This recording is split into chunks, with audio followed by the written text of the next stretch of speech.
Okay, so the next project we're doing is we're going to draw an ice cream cone and then we're going to add shading on it. Okay, so it's a little different. We're gonna do it on black paper and then we're gonna do the shading with the highlights in white, okay, to give that really high contrast effect. Okay, so when you're just drawing it out, we're just gonna use a pencil and we're just gonna break it down into thinking like this is really just, starts out as just being a triangle, and the cone is just really like a cylinder, and then we'll add the details and stuff after that. So you have a big size paper. Okay, we're not drawing anything like super tiny because you're not going to have enough room to add the shading in. Okay, so you're going to have to make it pretty big. So this first part, for about the middle of the paper, okay, I'm just going to make a big triangle at first,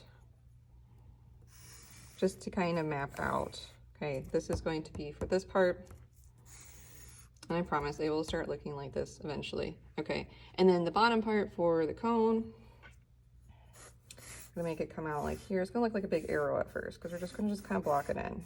Okay, so this is taking up a fair amount of the paper, so that's a good amount. All right, then we can go in and start making it look like what it is.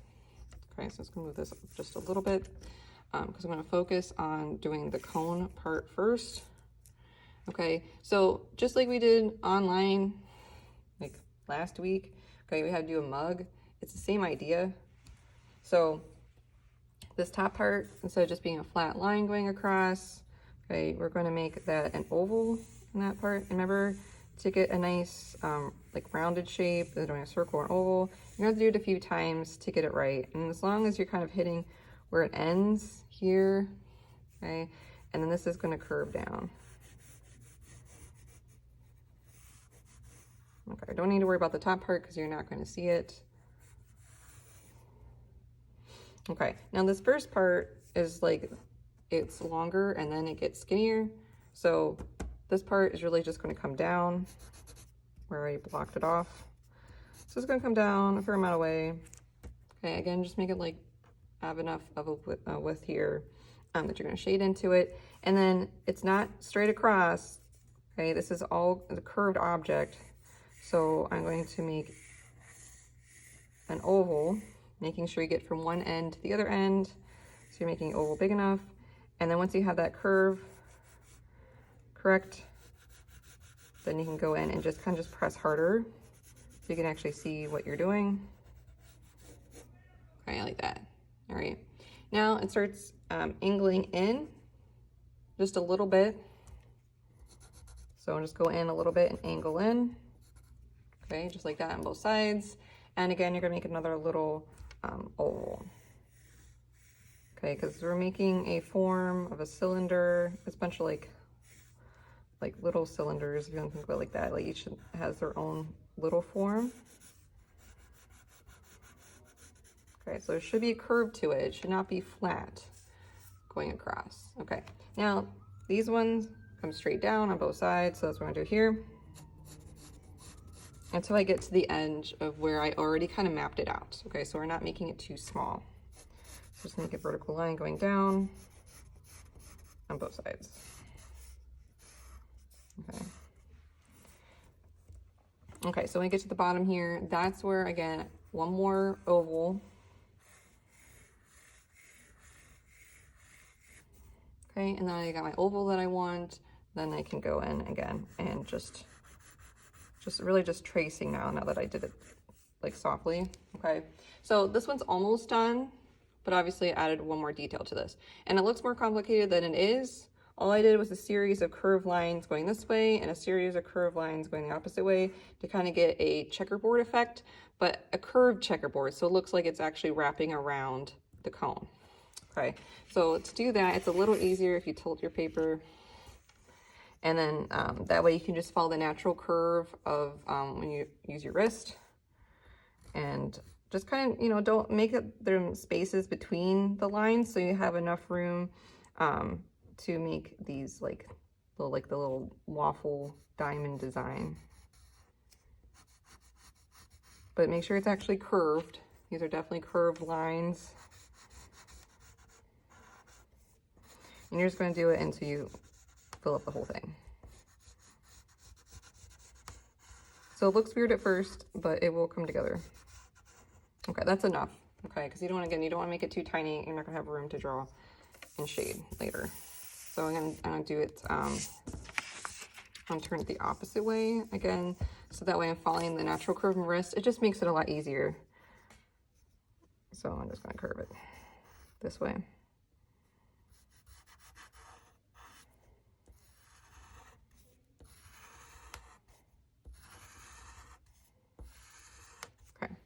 Okay, so I have, see how it's making that nice curve effect to make the waffle design fun.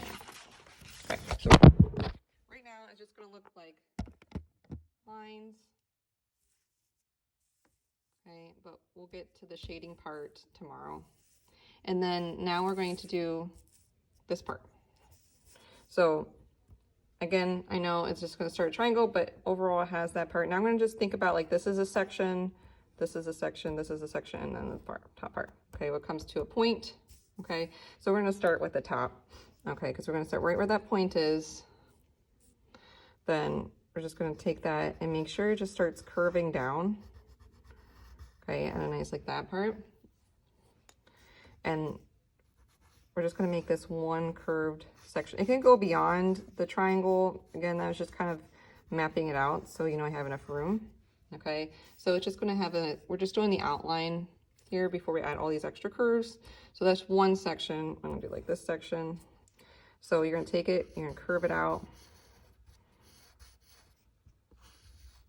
Okay, and then kind of angle it back up. So it looks more realistic as on when they're making the cones, like the soft serve, and they're, you know, kind of spiraling upwards. That. And then this one, okay, again, it's going to come out a little further so you can see each section. And it's going to curve this way. So if it helps, if you want to curve both sides and then connect them, it might be a little easier. But just make sure see how they're all kind of curving this way. And each section you can see because it will have their own little kind of like bulging section there. And the last one, make sure it's important that this is going to overlap the cone. So it looks realistic that the ice cream is actually sitting in the cone. So I'm going to curve it out, but I'm going to make it so it meets a cone at first, right there. And then we're just going to just kind of follow that line.